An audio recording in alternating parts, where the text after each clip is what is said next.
So I'm saying this because aside from any deep attachment wounds you may have from your upbringing, it may simply be that you're craving stability and support in something that's established and confident because the world makes you feel so much the opposite. Hey everybody, before we start the show, I want to make a couple disclaimers. This show does cover a wide variety of topics related to mental health and life in general, and some of those could be sensitive for you.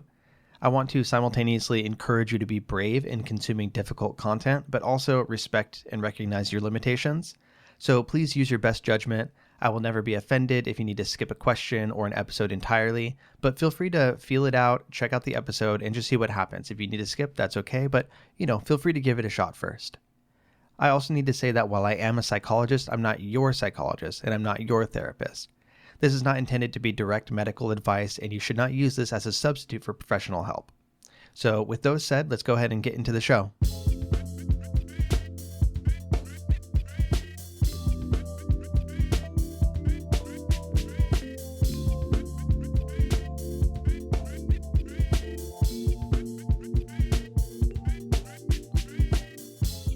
All right. Hello, friends of all varieties. This is the Hardcore Self-Help Podcast, episode 376.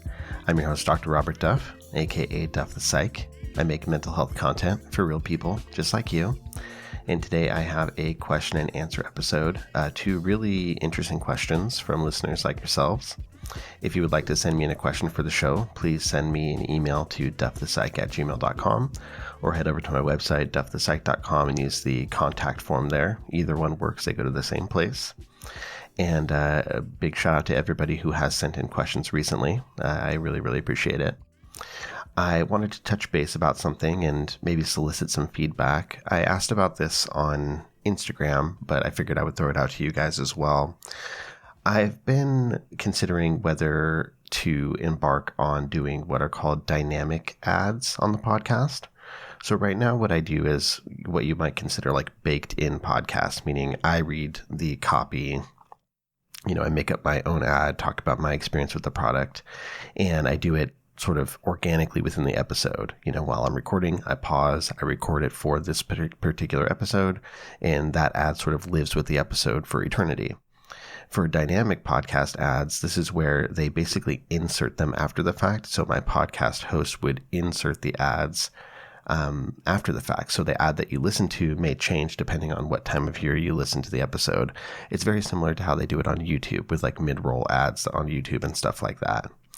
And I asked, if this made any difference to you guys, because it would be something where I might be able to get more ad opportunities, potentially, more revenue, etc.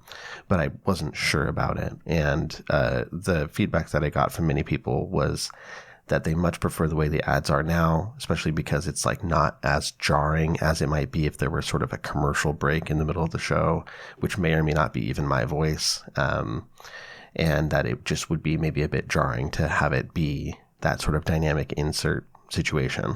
So right now I'm very much leaning toward keeping things the way they are, even if that's somewhat limiting to the opportunities. I feel like it's important to, maintain the integrity of the show. Nobody likes ads, obviously. I try to only take ads that have products that I, actually do enjoy and use.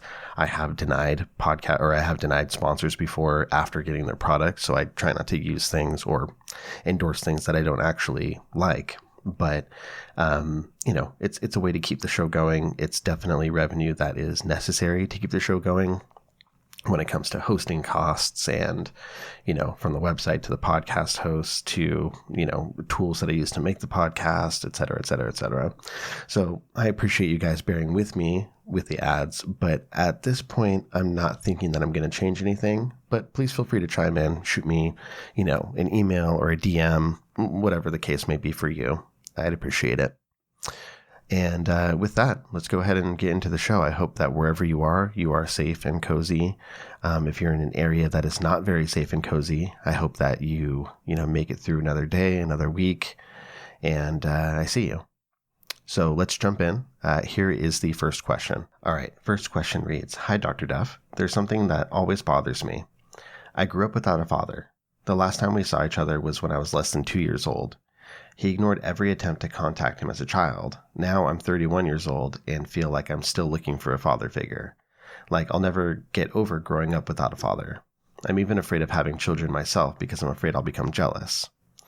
At the same time, I'm not happy in my relationship because my partner doesn't fulfill many of the things that I probably should have gotten from a father and shouldn't be looking for in a partner. He's my age. We've been together for a long time too. But I always notice that older men attract me more. And I don't want that because it's probably just the wounds that want that and not the healthy me. I don't know what to do because an age difference of over 18 years is too much and I can't really say anything significantly bad about my partner. However, older men who give me attention, appear more reflective, more mature, and exude more masculinity appeal to me so much that I risk my relationship for it. Even if my partner would rationally be the better choice, the better partner, what can I do to get this under control? So thank you very, very much for writing this in. I think this is an awesome question, and I appreciate the trust in sending this in. I know it's a sensitive topic and something that's probably not the easiest thing to talk about. Essentially, what you're saying is you grew up without a father, and now in your adulthood, you see behaviors and tendencies in yourself that feel like they're possibly related to that. And then, of course, there are concerns about raising your own children, and then your attraction toward men that are more mature and, for lack of a better term, daddy-like. So plenty to dig into here. The first thing that I want to point out is I think that you may be falling into a common trap that I see many people fall into. And this is more in regards to the idea of potentially being jealous about your future kids. I assume you mean that you would be resentful of them potentially or jealous for having the stability of a present father figure and the attention that comes with that, whereas your experience was not having that. You didn't have a father figure. So maybe you're imagining seeing your potential future kids getting that sort of love might make you yearn for it and maybe be jealous of them.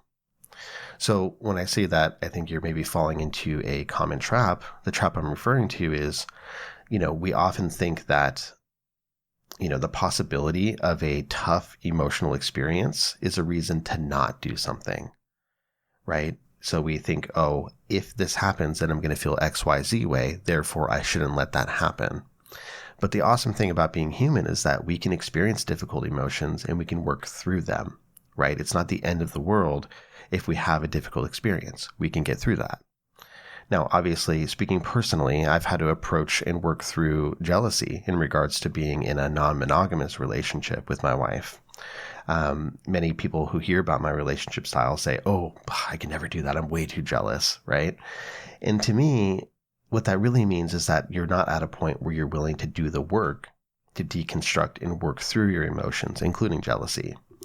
I used to struggle a whole lot more with jealousy than I do now. And now it's not like I'm immune to feeling jealous at all, but it's effectively not an issue in the relational sense, at least, right? I don't have any things that get in the way when it comes to jealousy. Whereas before, definitely it impacted me. It impacted my body, things like that. And that was just something that required deconstructing, working through, investigating, and committing to trying to be different.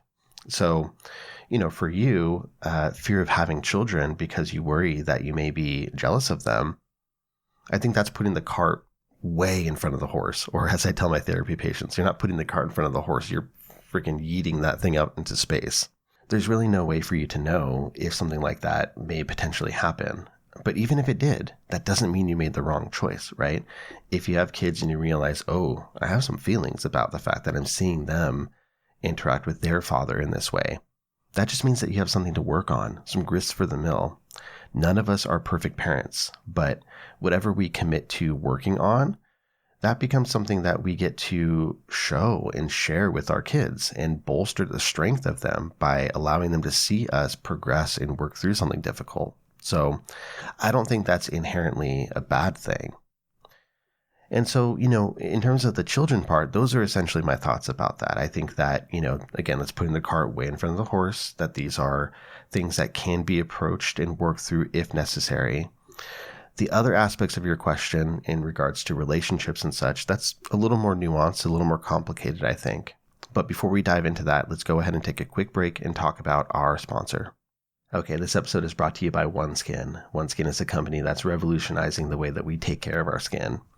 With the dry weather we've been having recently, my skin has been in desperate need of some extra attention. I'm talking my face, my hands, just like everything has been super dry.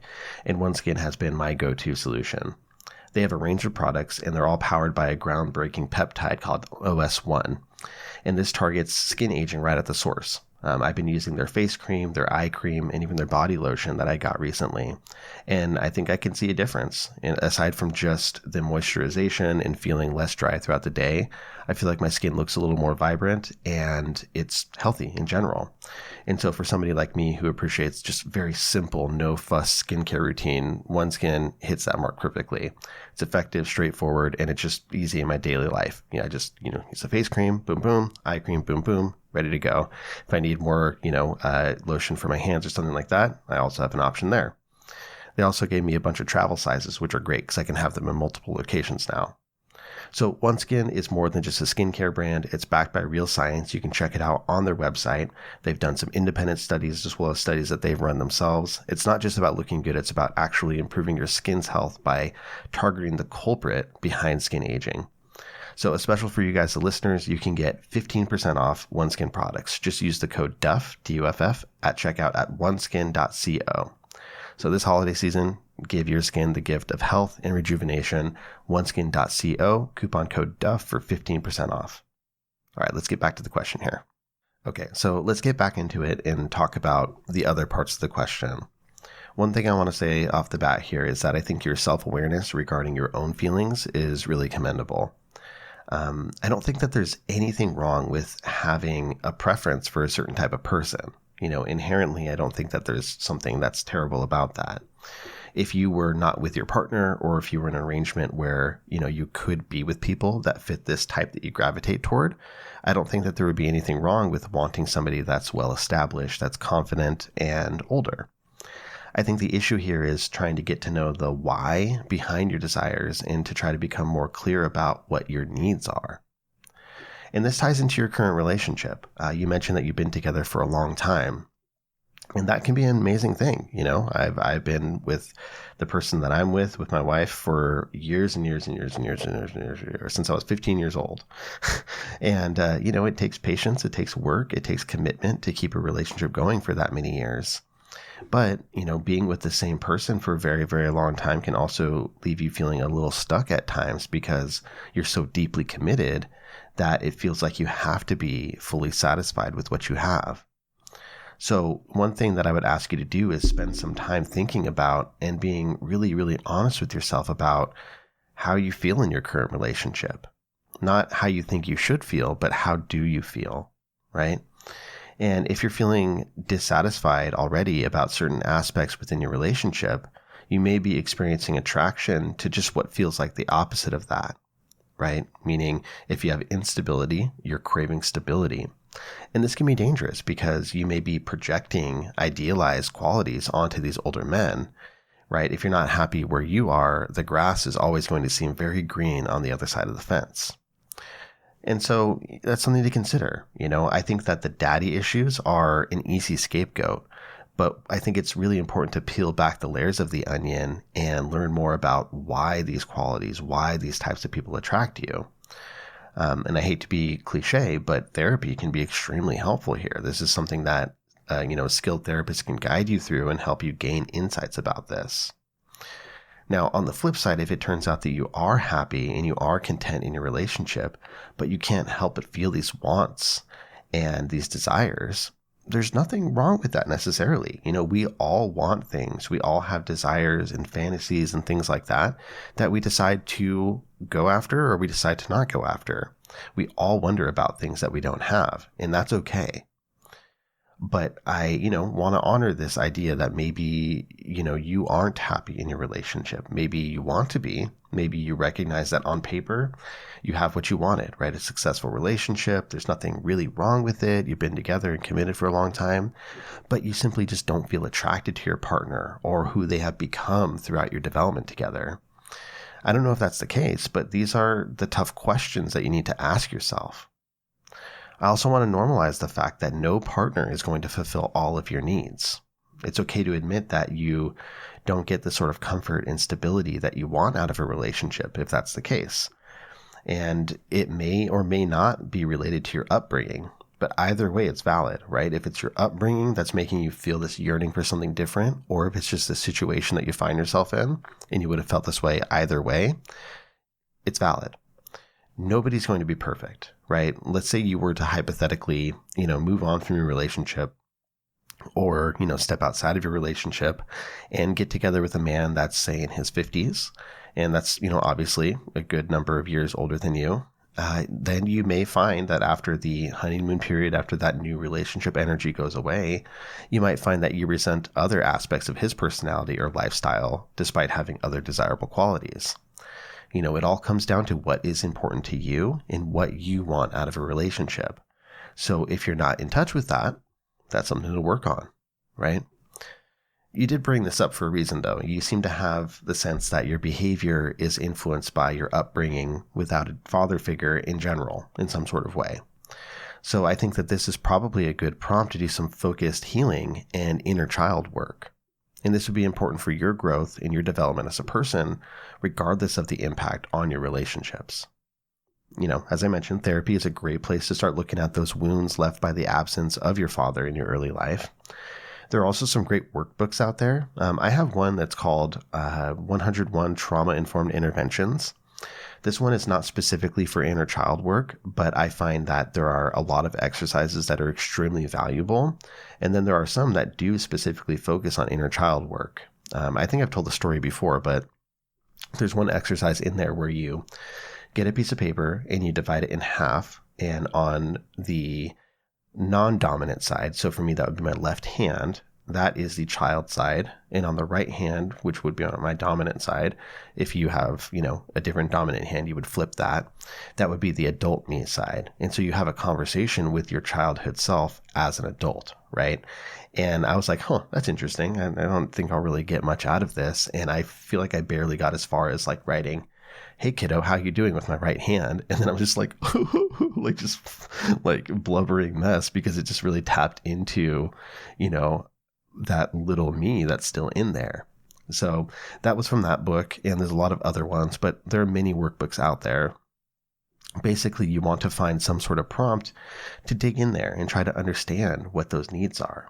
And I think that part of the work here is recognizing that you can provide for your own inner child, that you can be the parent that your younger self never had.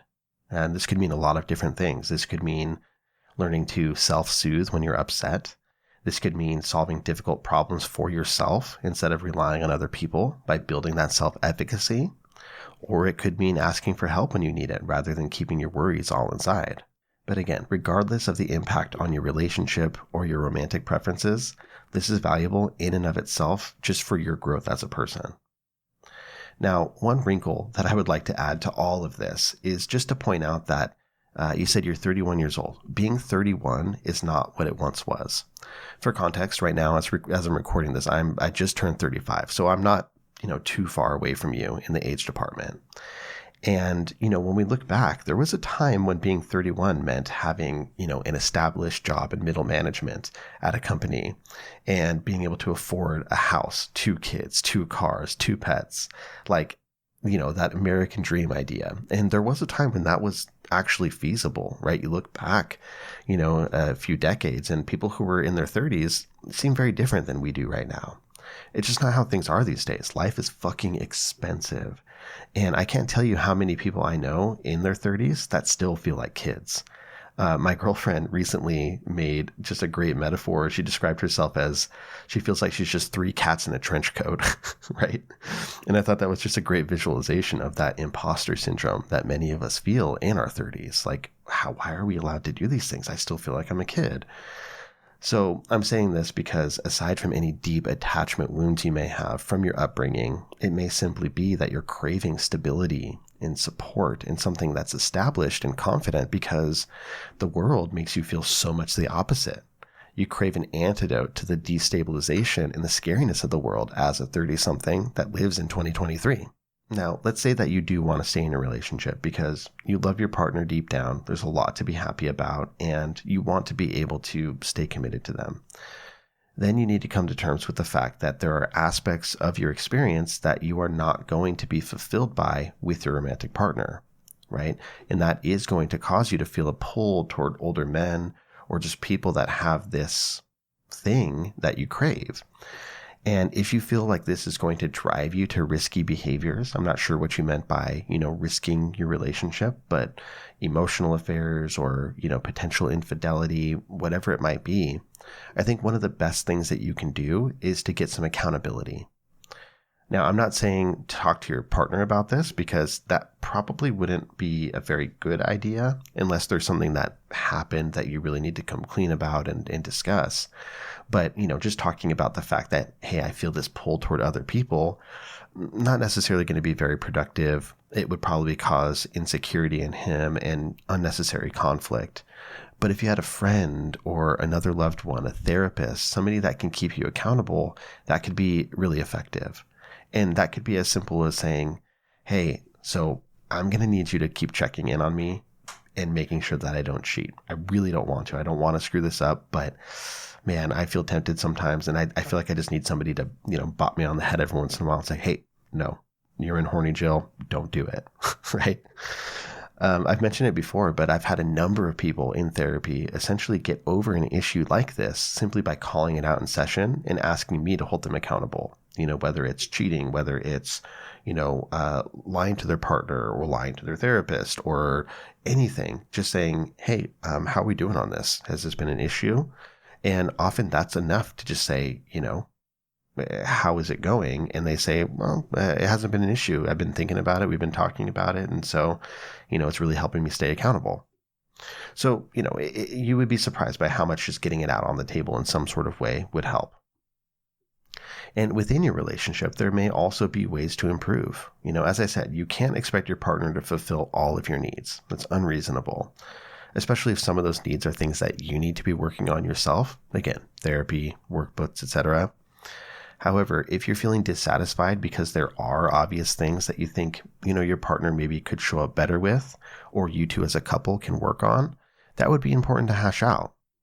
So let's just have an arbitrary example. Let's say that you never really feel like you have good, deep conversations, and that's something that you really crave with other people. And you don't have good conversations because maybe he's always distracted playing on his phone or on the computer. Maybe one thing you could do is, set aside date nights once or twice a week to just sit down, have a nice glass of wine, put the phones away, and talk about life. Perhaps it could be awkward at first, maybe something like some conversation cards like, what is it? There's a couple of them, like Deeper is one, I think, or Let's Go Deeper. One is We Aren't Really Strangers, something to that effect. Something like that as a prompt. But as you guys continue, you will be able to build that intimacy and, some of that back and forth deepness that you want. Obviously, you can't expect somebody to fundamentally change who they are, but there are ways to maybe work with this. Let's say that there's purely a sexual part of this that makes you feel like if this isn't satisfied, you feel at risk of infidelity. Then maybe there's something here that you guys could explore through, something consensual and maybe kinky in the bedroom. If you aren't sure where to start with that, tons of great resources. There are many educators online, both on YouTube and Instagram, TikTok. There are classes online or at your local dungeon in person. I know that's a scary word. They're not like medieval. Well, some of them are, but dungeons can be very, very, clean and inviting and educational as well. But I would say it's super common for people to have like a daddy kink. And this is something that many people play out in the bedroom or simply through fantasy in books they read or, content that they watch or listen to. So there's maybe some options there if that's just something you need to explore more. But overall, what I would ask is that you have some grace with yourself. You are not fundamentally broken for the feelings and preferences that you have. I think you're recognizing already that there's a lot to dig into here. So I want to encourage you to do that, start that process. And as you get more clarity, I think it should be easier to tease apart the threads and understand what actions you may or may not need to take. So thank you for the really good question. All right. And on to the second one. Second question reads, Hi, Dr. Duff. I love all the content and insight your podcast has provided me with, and I'm extremely thankful I stumbled upon it a few years ago. I'm writing in because I think this scenario might be a common one that not a lot of people talk about. Within the past 5 years, I started my career straight out of college and found myself in a management position within the first 2 years. I love my job, and I'm great when it comes to leading by example, communicating, and decision making. However, I'm easily taken advantage of and give people the benefit of the doubt too often. Being in my early 20s, I find it difficult to stand my ground and be confident when the majority of people who have reported to me have more life experience. Coaching hard skills is one thing, but coaching soft skills is something I find extremely tricky and often taken personally when I point out improvements needing to be made. I heavily lean on my mentor/boss at work to back me up and guide me when I have a difficult conversation, and I think it tends to come across to people as if I hide behind them or as if it's a good cop, bad cop situation. How can I stop feeling like a boss baby, as I like to call it, stop walking on eggshells around people, and stop discrediting my decisions when I still have a lot to learn in life? Thank you for reading. Okay, thank you for writing in. I also want to say congratulations for your success so far. It's incredible that you're in your early 20s and you're already in a management position.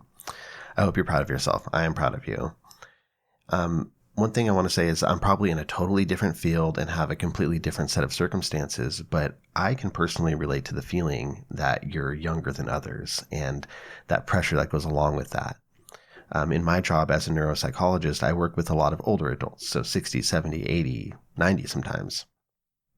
And when I was freshly licensed as a psychologist at the age of 28, I got a lot of comments from patients, them saying like, "Are you the doctor? You're a baby," or like, "You're not even old enough to drive. What are you talking about?" Right? So a lot of things that usually weren't meant to be overtly disrespectful, but definitely calling it out, sometimes a little bit disrespectful, even if it's sort of on the down low. And so, yeah, I can sort of relate to that. My situation isn't exactly the same, but I know what it's like to feel like you need to prove yourself because of your age.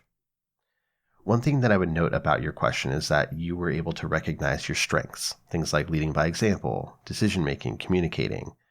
Ultimately, those are the most important things, right? Those are the things about your position that you are great at, and probably the reason why you have these positions of management in the first place. But, you have concerns here. Your concerns about being taken advantage of, having a hard time with the soft skills, these are things that are totally valid. I want to reassure you that you don't need to be perfect at everything. Every manager has strengths and weaknesses, regardless of how old they are. To pull it back to myself, one of the things that you would get with, say, an older clinician in my shoes is just a wealth of experience, years of hands-on work, and the special wisdom that comes from seeing many different cases over many years. But on the other hand, I've gotten a ton of positive feedback, especially after all the work is done from patients of mine that see me being younger. I'm not as young as I was then, but still fairly young. Being younger as a clinician and having more current knowledge, sometimes better tools, and just not being as jaded about the field, right? Being a little bit more motivated and really wanting to dig in there and help. So there are positives, right? So for your situation, you may not have decades of experience working within your company, but there are a lot of benefits that come from you being younger. Maybe you have your own unique attributes that have led you to this management position, and some of that comes from a fresh perspective. So I think that probably what's called for here is a balance between being firm and being collaborative. When I say firm, I mean that you probably want to try to practice assertive communication. This means expressing your thoughts, your observations, and expectations in an open and direct way. It doesn't necessarily mean being mean, but it could be interpreted that way, right? From people that are insecure. But what it really means is taking a stance and being clear about your expectations and your, what you want out of a situation, what you want from somebody that you're supervising. So being clear about that. And if that comes across as mean, we try to mitigate that, but ultimately that's not really your responsibility. And there are millions of resources for this. One thing you may even do is talk to your company. So whoever's in higher management, your boss, executives, if you have an HR department, whatever is at your disposal, maybe you can talk to them about funding some learning opportunities for you, right? So like an online course in assertive communication or management strategies could be very helpful. One other thing you could do right now immediately is start to go through some interactions that you've had. So writing down interactions that you've had with an employee and trying to learn from them.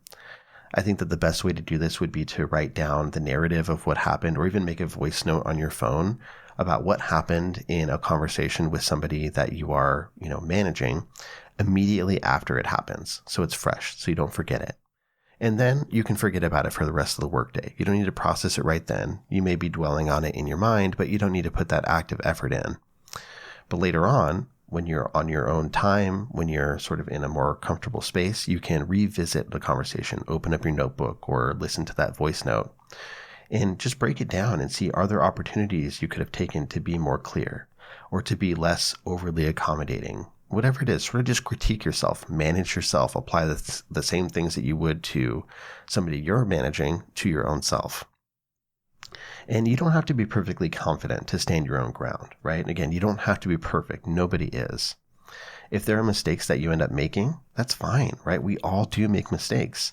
If it's a big one, you can take accountability. You can try to rectify them in the future, but you don't need to doubt yourself so much. You don't need to doubt your every decision. Being a manager isn't about being better than everyone else. It's being good at managing, which you are. So you already got that taken care of. I think one of the things I'm noticing here is a good deal of personalization on your part, right?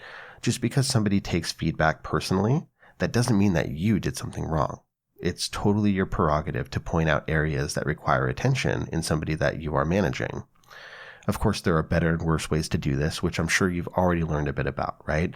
It's going to be a whole lot better to kind of sandwich it, have some praise, give constructive feedback, close with something that's on a positive note. That's going to be better than saying, listen, bro, you're really screwing up these days. I think you need to do a lot better, right?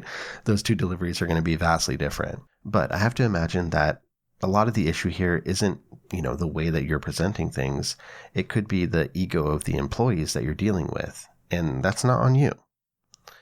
Earlier I mentioned, you would probably benefit from a balance of being firm and also collaborative. So when I say collaborative, what I mean is being real with people and leveling with them, bringing things out on the table and just kind of being open about it. You're right that you don't have as much life experience as they have. So maybe you can be honest about that and even use it. Try to harness their experience along with your expertise in management to make changes that are good for both of you and everyone in the company. So let's think of kind of like an example of what that might look like. Let's say that you are in sales. I don't know what your actual job is, but let's say that you're in sales and you're managing an associate that's been there for 15 years, right? So quite a long time. And maybe they've always done something one way, right? They've been there for years. They've always done it a certain way, but corporate wants you to make sure that you are implementing some different policies, some specific policies that everybody has to do. So if you're approaching this person, you might say something like, Frank. So Frank, it's obvious that you have way more experience than I do in sales, right? I'm not claiming that you don't. You are a cornerstone of this store. You've been here for longer than just about anyone. And I really appreciate that. I don't want to come off like I'm telling you how to do your job because, you know that part of it best. However, I am in a management position and it's my job to make sure that, XYZ policies are being carried out. I understand this is different than what's worked for you in the past, but I'm going to have to ask you to play ball here. Maybe you're right. Maybe your way is best. And if that's the case, maybe the numbers will show that, right? Maybe they'll show that your approach is better. And that's something we can definitely check in again about in the future and maybe bring that up to, my management, corporate, etc. But for right now, are you going to be willing to follow along with these newer procedures so we can both do our jobs well? Right. So kind of bringing him into the fold and trying to say look, you're right about this. I don't know what you know in that regard, but I do know this. And there's a way we can kind of put those together to work well. I know it's hard. I know it's hard to feel confident in a situation where, you might be seen as the boss baby, as you put it. But at the same time, you may want to remind yourself that there's something kind of badass about being so young and in a position of power. That means that you've gotten there on merit, that you have serious skills. And you're allowed to be confident in those skills and insecure about being younger than other people at the same time. Those can coexist, and that's totally fine. It sounds like maybe you've gotten a little bit into the habit of checking in with your mentor to reassure you about your insecurities rather than exclusively trying to run decisions by them for, a legitimate management concern, meaning a serious issue that totally deserves to be run by your mentor, supervisor, whatever, versus you just feel off about something and you want to check in with them, right? And if that is something that's happening, I would encourage you to scale back a little bit on that. There's nothing wrong with checking in with your boss about situations when needed, but you may want to make that effort to only check in when you really, really need to versus when you're just doubting yourself. One thing you could do is maybe have a buffer. So like if you have a trusted individual in your life that's probably outside of the company, if that's appropriate, somebody you can check in with about a situation, even like an AI, like on the Clarity app or ChatGPT, where you can have somebody that's virtual to check in with and say, hey, is my thinking off here? Somebody that you can just sort of float it by. That would be helpful because that can help you recognize, okay, do I need to take it to the next step and talk to my boss about it? Or am I on the right track? Can I just sort of trust myself, go with it? And on the collaborative side, you can also invite feedback from your employees. There's a chance that, you're seeing a huge problem where they aren't. Maybe they're okay with you and not taking things as personally as you think. But on the other hand, maybe there are legitimately areas that you need to work on and do things more appropriately in your role. So I think that, if you have areas to recognize as weaknesses that you get through feedback, that doesn't mean that you are in the wrong position. That doesn't mean that you're not cut out for this. It just means that you also have work to do, which is great. We all want to have things that we can improve.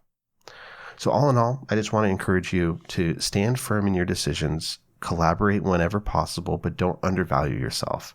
You are here for a reason. You're doing a great job, and this will continue getting better and better over time.